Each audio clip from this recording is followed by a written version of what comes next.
forward to this lunch for months for a couple reasons. One, it's just a really cute concept, right? Like there's lemons, it's summer, this is great. But secondly, because it creates a space for us to talk about the perseverance and the grit and the unyielding optimism that is the fabric of Franklin County. As we know, lemons are inevitable. With an economic winter looming in the not too distant future, it is going to be critically important that we are able to, I hate this word, but pivot and adapt. And it's likely going to be something, you know, like we saw in 2020. So we're going to need to all strategically adjust our products, services, policies, and practices in order to stay relevant in an ever-changing economic landscape. Many of us here had not fully recovered from the Great Recession when the pandemic hit, and those of us who survived the pandemic were then rewarded with staffing shortages, inflation, supply chain issues, a lack of affordable childcare, definitely a lack of fair wages for childcare workers, a housing crisis, an aging population, transportation barriers, and all of those individually have the ability to cripple an agency or a business. And I just want to take a moment to commend us all for being here. I mean, just by the virtue of the fact that we're all here today, we've been able to make lemons into lemonade. So let's just take a moment to give ourselves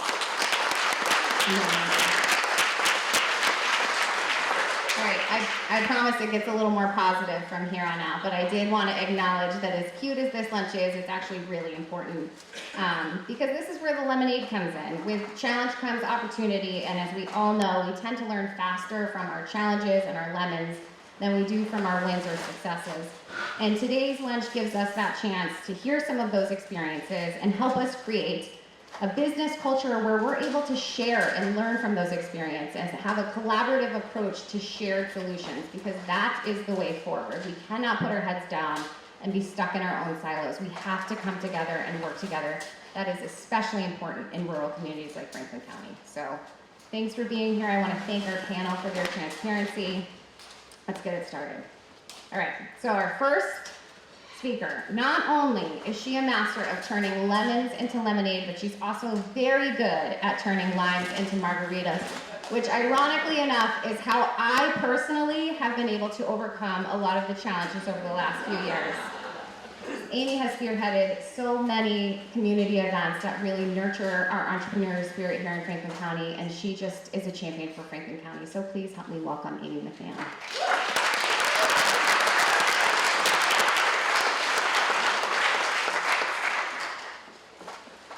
First, let me say I was lured here under false premises. I thought this was going to be about Beyonce, and Jessye promised it to work. Yeah. So let's hold her to that. That's nothing any of you want to see. It's not good. I want to say first that previous to the pandemic, I didn't really like this metaphor of let's take lemons and make them into lemonade, because it was always invoked by my grandmother when I wanted to speak about my feelings or an adverse experience. And it felt very dismissive to me. But now that the pandemic has happened, I had a moment, having decided to keep Mesa Verde open throughout the pandemic, of wondering if the lemons would ever stop. There was just lemon after lemon after lemon. And I was toying with the idea that maybe this metaphor is actually important now that it's been recycled by a millennial. And are you a millennial or a geriatric millennial? I think I'm the latter. I certainly feel the latter. I'm toying with the idea that it's my job to be the sweetness. I gotta be the sugar because the lemons are just coming. And this came to me not soon, maybe a week or so into the pandemic. The governor shut down the dining room and we're just doing takeout, and people are coming in covered in PPE. I'm covered in PPE, and we're all just kind of like, is that you? Is that you, Susan? And a woman came in and she started crying because she said, this quesadilla is the only thing that I can give my 14-year-old that is the same as 2 weeks ago. And I thought, I get to make a quesadilla that's not just food. It's constancy, it's consistency, it's giving comfort to a 14-year-old who's going through crazy changes in school and being at home and on the Chromebook. And it started me realizing that I was in service. I'm not making food. I am making something that can bring a feeling to another human being. And I couldn't think of anything better I could be doing with my life at that moment. And so I'm working on the line. I was washing dishes, working the front, working the back, you know, just doing all of the aspects of the business, kind of back in the trenches. And I think in business we forget sometimes because we have years where we don't have to be at our businesses as much. But COVID really threw me back into the trenches and reconnected me with what the purpose is of our, you know, what we do. And I'm making nachos for people, and I'm lactose intolerant, and they're getting extra, people are ordering on DoorDash, they're getting extra cheese, extra steak, like throw in like extra sour cream. And it just felt like a hug that I could send off to somebody who's in their house and they're getting DoorDash to treat themselves. So, you know, again, it's not just quesadillas, it's not just nachos. And I really just connected with how it was a privilege and an honor to make food for people. And I missed the space of walking out into the dining room and hearing people and hearing plates and hearing people laugh and gather. And now that 3 years have passed, I'm starting to see it come again, and I'm just renewed with the honor it is to create space, to, you know, articulate my values, to have a multicultural staff. And now that we've been here for 20 years and we're a generation old, I'm learning how to make new lemonade. I'm learning how to digital mark. I'm learning how to be more present and be more connected with our purpose and our mission, because I do think that the principles of purpose and service are some of the sweeteners that we can add to the lemons that are being thrown at us. So there will be no shortage of opportunities to make new lemonade.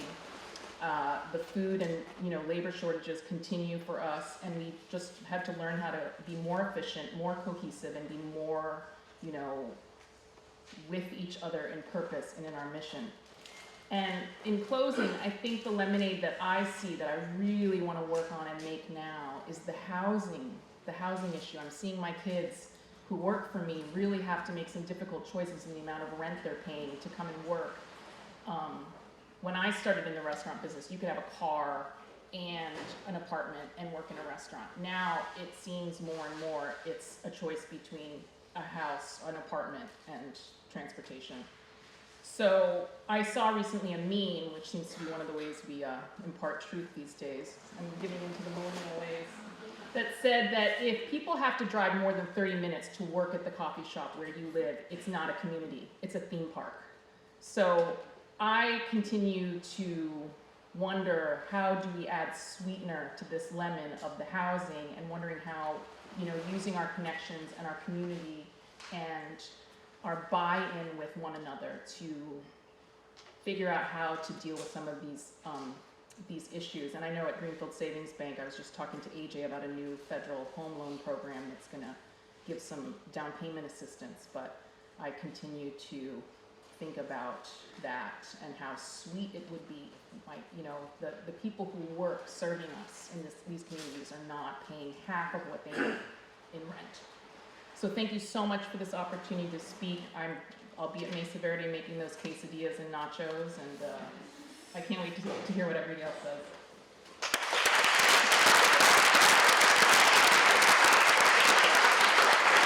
Thank you, Amy. And I think I speak for all of us when I say thank you for all those burrito hugs that you offered throughout the pandemic. I was at Mesa yesterday. I got the Jeffrey Bowl, which has waffle fries and mozzarella sticks and olive things, and then I added more, so just thank you. Thank you. Our next speaker is the president of Snow and Sons Landscaping and is the owner of Sugarloaf Gardens in Sunderland. Kyle and I are friends. He might try to deny it, but it's true. So I've had the chance to witness Kyle's ability to make lemonade throughout the pandemic and even after, and his business sense is spot on. He is unflappable, and I'm so thrilled we'll have the opportunity to hear from him today, especially because it is one of the busiest times of the season for them. So thank you for being here, Kyle. All right, let's welcome Kyle.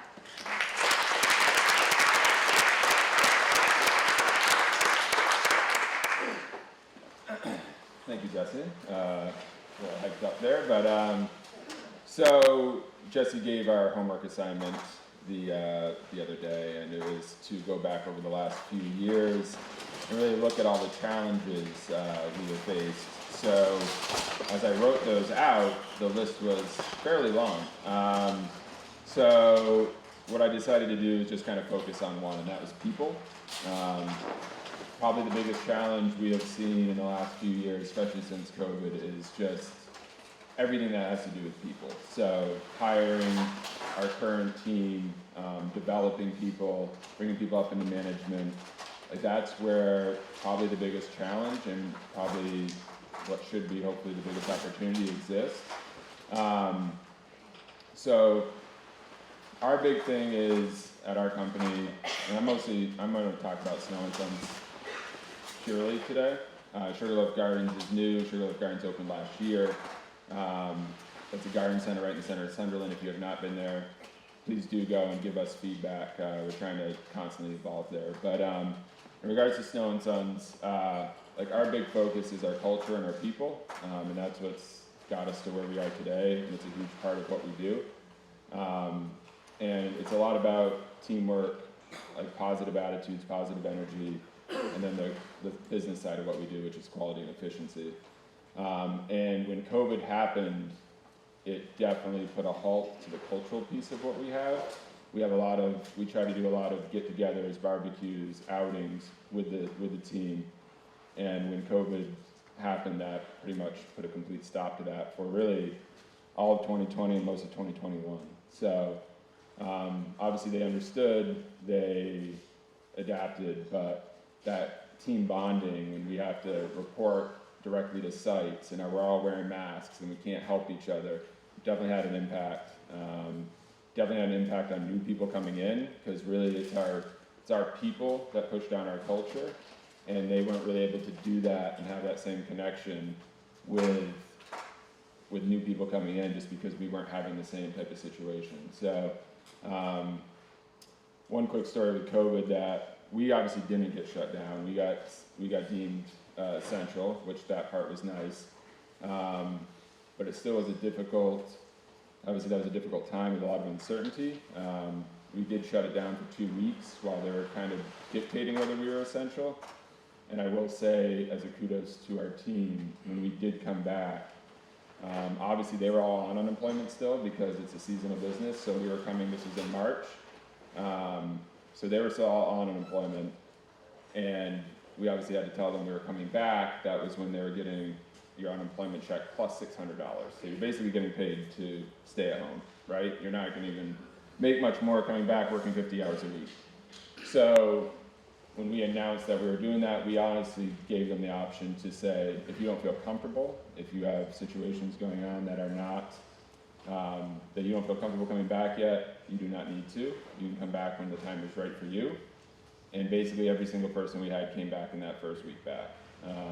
We had a few with like elderly parents and had some other concerns, and they were back within a week later after that. So I think that speaks very highly to our team and the culture that we do have.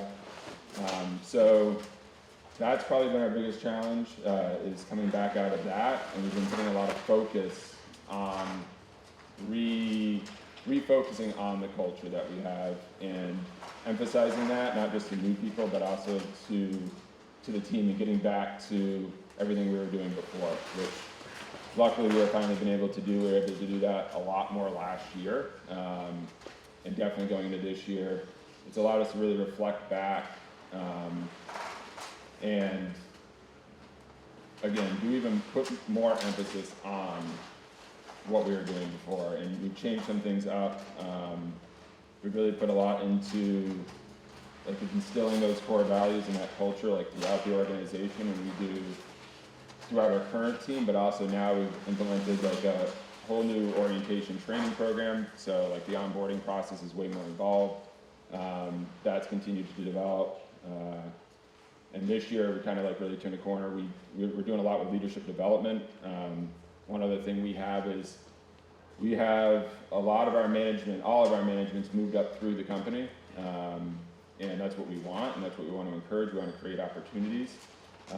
So we put a lot more recently last year into leadership development, trying to encourage that, and trying to show that not just to our current team, but also to try to use that to attract new people in.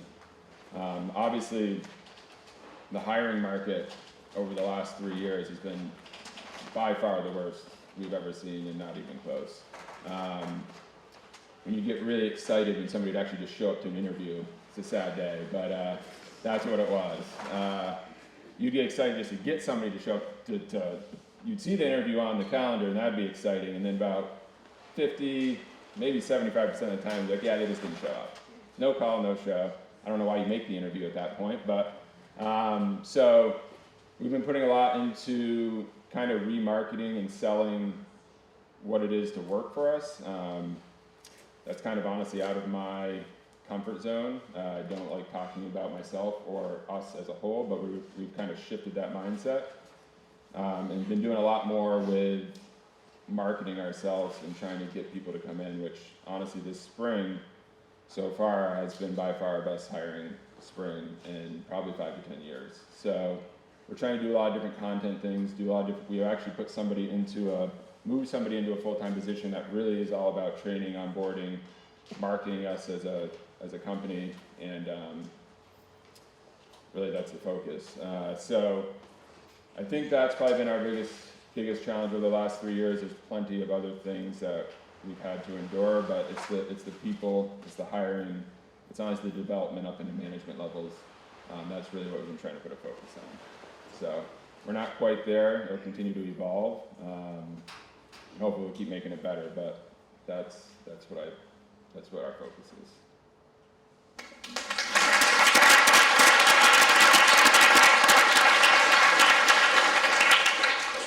And Kyle said it himself, he doesn't like to talk about himself, but he is a recipient of this year's Business West 40 Under 40. So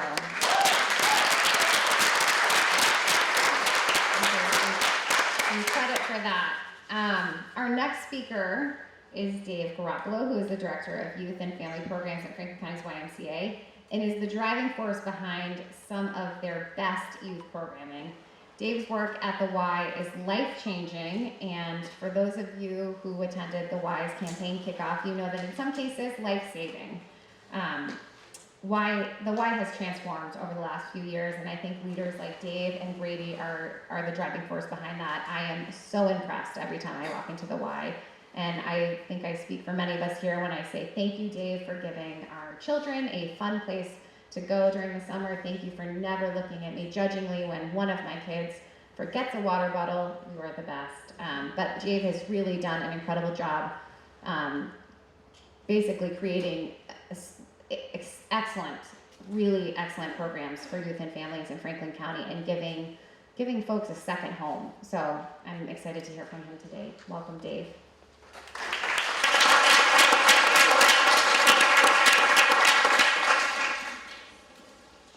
Thank you, Jessye, for the kind words. I really appreciate it. My name is Dave Garappolo from Franklin County's YMCA. Thank you for having me today.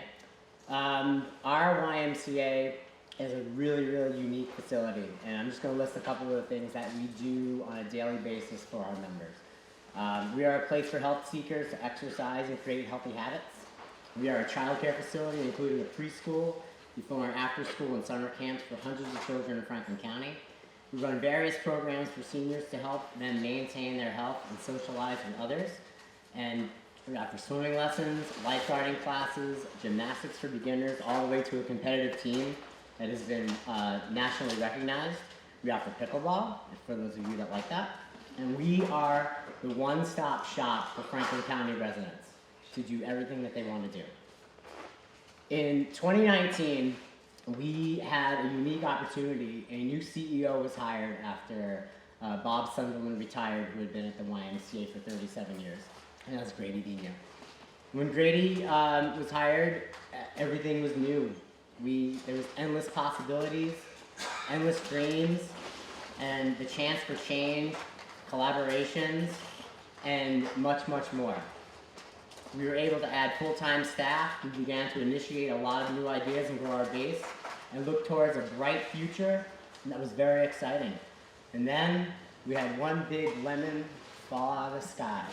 in March of 2020, and everything came to a grinding halt. We were closed indefinitely.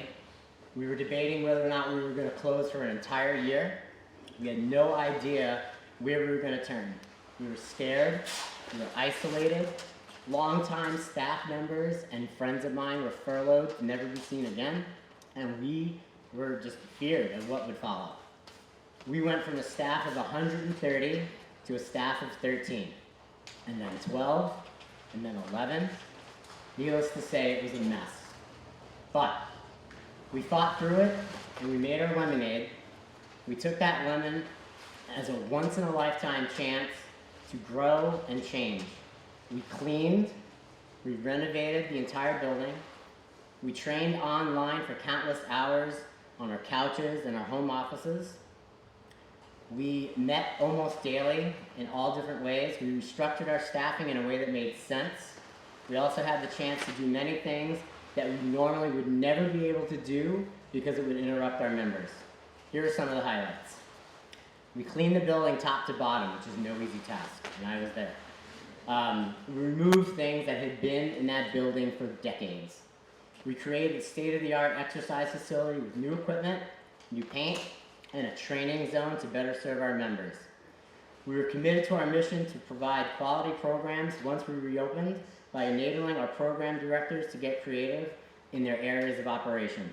We were able to purchase and implement new membership software to better serve our members once they came back, provide online registration, and better serve our membership. We offered online exercise classes via Zoom, which is tremendously immense, especially those people who are isolated. And I could keep going on if time were allotted. We took that lemon, we squeezed every drop out of it, and we became a new place. We fought hard to offer a great experience when we reopened. We had hand sanitizer in every room and in every floor. We did hourly COVID cleaning and masks and all the rest that you all know. We offered remote learning so children can attend school while their parents worked and feel that they're in a safe place. We complied with every rule, even as they changed, sometimes daily. We tried our best to make it all work, and we never, ever quit. The lemonade was made. My role has changed over the past years as many of my other colleagues, but many of the ideas and dreams I had, those were swept away by the pandemic. But despite the situation we were all in, we never gave up. Even when times got tough and redundant, we all stayed steadfast with our mission. We fought, we cried, we didn't always get along, but we stayed together, and that was the most important thing. It wasn't always pretty, but we stayed our course and continued our path. Our lemonade was a YMCA reborn, an updated facility, ever-increasing membership, new programs, new memories, new horizons, and new ways to better serve our community. From new workout facilities to the construction of a new swimming pool at Camp Apex, which is long overdue. The future is bright, and the lemonade tastes better every day. I wanted to close with a quick quote from film producer Daniel Stenovich. Rejection and adversity can upgrade your life because they push you, challenge you, and make you rise up to another level. Our Y did just that. Thank you, Jessye and the Chamber, for allowing me to share this with you today, and thank you all for listening. I appreciate it.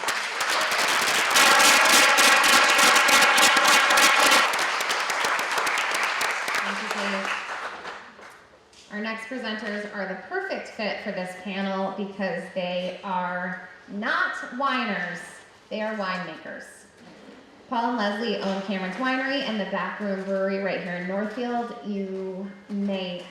You're probably already familiar with their space, but it's beautiful. It's in a refurbished barn. They're just incredible. They open today at 5, so if you plan to golf here, please stop there after. But we are thrilled to have them here. Please welcome Paul and Leslie.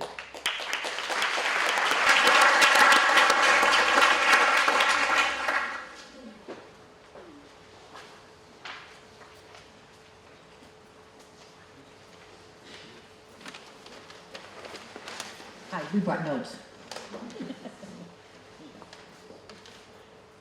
Hi folks, good afternoon, good day. I'm just going to ask some questions and let Leslie answer them because I don't speak well. So I'm going to ask you, Leslie, what is your business and what makes it unique? So we have Cameron's Winery, we have a cidery, we now have the Backroom Brewing Company, we have a cheese and charcuterie shop, and our newly wholesale jam and jelly business. What makes us unique is everything that we get, every fruit, is different when we get it. And how we create wine or jelly out of it all depends on what's in front of us. So what we create is original. And we like that. Okay, so what is our role in this? Well, let's see. Well, we're the vintners and the brewers. We are the cashiers, the bartenders, we're the custodians, and we're the owners. Yeah. Okay, so what is the biggest lemon that we had put in front of us? COVID. COVID. COVID. Sorry. March 10th, 2020. All of a sudden, we had no bar business, no tasting room, no events, no dinners, no restaurant open. Yeah. I'm not going to mention those turkey legs, right? No, we talked about that, right? Big giant turkey legs that you had for an event. I had to eat them all. No, well, we were friends, so we did designate it to some of our friends. Not all of them, we eat all of them. What did this lemon teach you? It taught us to think fast and move faster. And it taught us to use the restrictions as a guideline for opportunity. I think that's what we did. And how did you shift your business? And how did we make lemonade?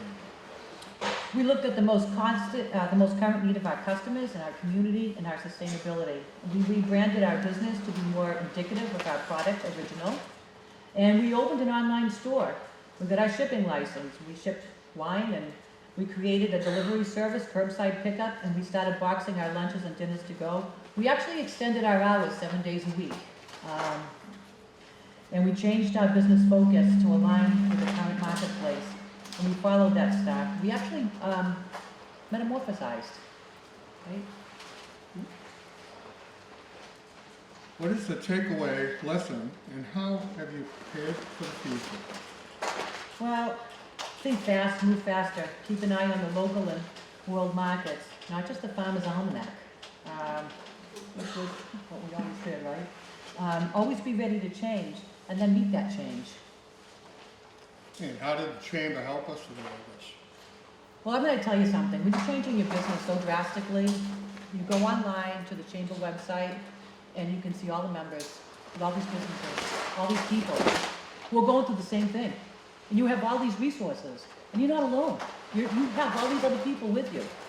You also could find out where to find supplies, COVID supplies, the current COVID condition. Are you kidding? We were never alone. I mean, we were a small business, right? Our chamber never left us alone. We had all of you, we had all of these people moving along with us, and that's pretty sweet. And just a little bit about our town. We have to talk about Northfield. So we were open 7 days a week, and I'll tell you about sweetening up some lemonade here. Our community came by 7 days a week. We was completely supported. More than that, our town, our administrative offices, our select board, our planning board, every office, our town clerk, the tax assessor, all of these people helped us do all of these permits, change our business, go from being indoors, not being able to serve wine or have a tasting room, to creating an outside patio. They worked with us on that. And then we moved our business. We kept an eye on the interest rates. As soon as the interest rates were low, we bought a place. They actually helped us do our permitting, do that whole moving thing, and that's huge. That's huge. We were very happy and grateful that we chose Northfield to move our business, to grow our business. So we have a winery now, we have an indoor market, we have a brewery, we have a jam and jelly business, and this is all with the support of our town. And so we are grateful to be part of the chamber and to be part of the town of Northfield. And thank God all those turkey legs are gone. We're not talking about the turkey.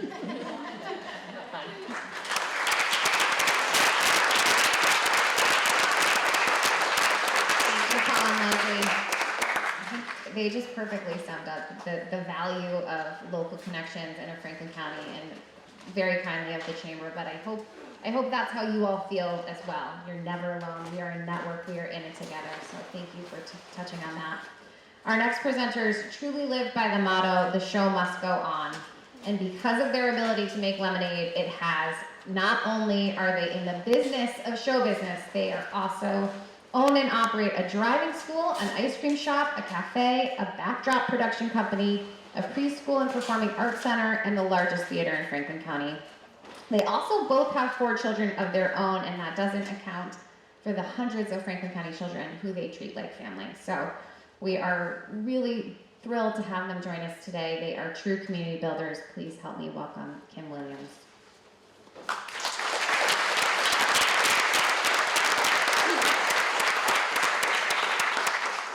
Thank you so much. I can get up and dance in front of hundreds of people, but to talk to you makes me a little nervous. So it's interesting.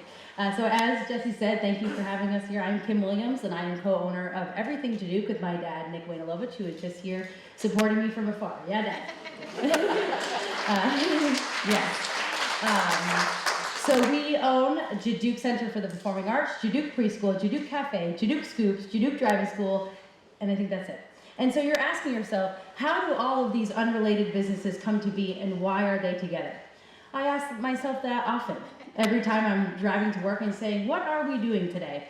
And so I know that I'm supposed to talk about making lemons into lemonades, but you've heard that from all the other panelists. So today I'm going to challenge you as business owners and other people who run organizations. And so I'm going to ask you, find what flavor lemonade the world is missing or needs more of and embrace the taste. And so I want to talk to you about how we've created all types of lemonades in our business. So the first business I ever created was the Jaduke Center for the Performing Arts. I was 19 years old, just a young buck, ready to face the world. I had a lot of passion, a lot of drive, and a lot of naive optimism. And so I rented a one-room space in the basement in the Collie Opera House in downtown Turner, and off we went.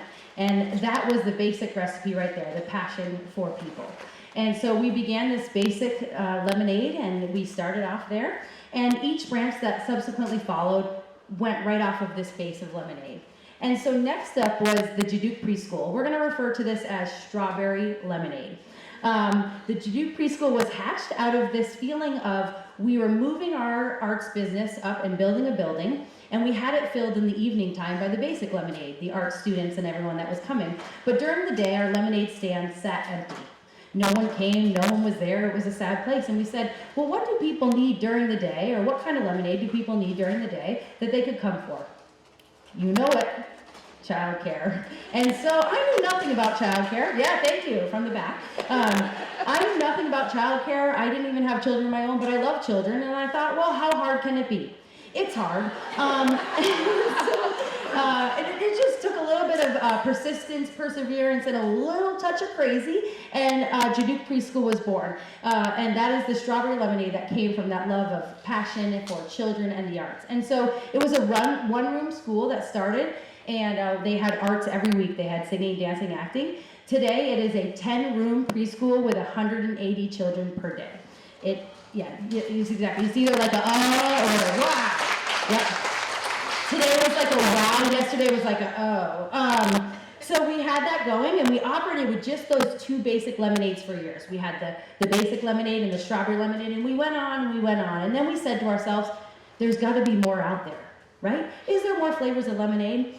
And so we went on and we went on, and we thought, you know, it's getting harder to rent space. It's getting harder to find places for our performances. Could we build a theater? And the answer was no. And so we said, we're going to put everything into this recipe. We're going to call our friends. We're going to get all the support that we possibly can have, and we're going to try this. And so, boom, with the help of a community, the Franklin County Chamber of Commerce, many families and organizations, our Blueberry Lemonade was born, and that was the Jaduke Theater. Now, the Jaduke Theater was something that no one should have ever taken a risk on us for, especially Greenfield Savings Bank, but we're thankful for that. We do pay our bills now, so that's excellent. And so we have this blueberry lemonade. And so we sat in this blueberry lemonade, strawberry lemonade, basic lemonade for a while. And we had this theater building and we said, okay, well, there are times that it sat empty and there are times that we could do more. And so we asked ourselves, what could we do? And if our mission is to work in collaboration with families to provide a safe and supportive environment, encouraging growth through fun and community and relationships, what else could we do in this space to either the people who are already here or to bring more people in? And who doesn't love ice cream? And so I thought, well, we should have ice cream. And boom, Jaduk Scoops and Jaduk Cafe were born. Now, Jaduk Cafe came from a different place. What happened was after COVID, we couldn't let parents back in. And now we have this liability issue of parents in the building that we don't know. And so we said, well, how can they come watch dance class but not be in the building? And there it was in the theater lobby, Jaduk Cafe, all the classes streaming on different screens, and they sit and they eat tea, coffee, cake, ice cream, and their kids have dance. I mean, I honestly am a little jealous every time I watch it. And so we have this going, and we have all of these teas going at one time, and it's a pretty incredible space. Now, there's some things about this that you should know about me and about Jaduk.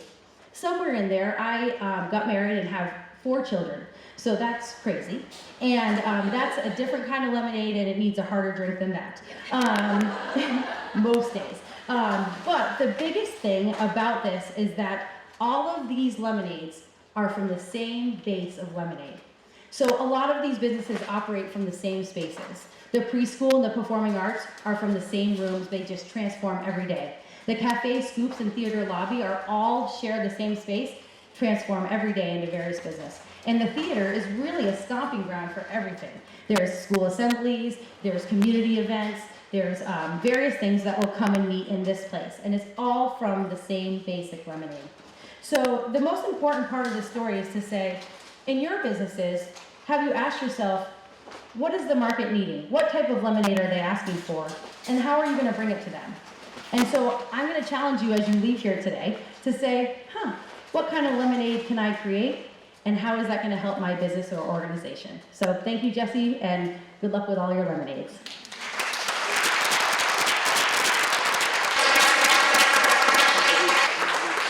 Sometimes when I get overwhelmed, I just sit and I think of Kim, and I instantly feel better.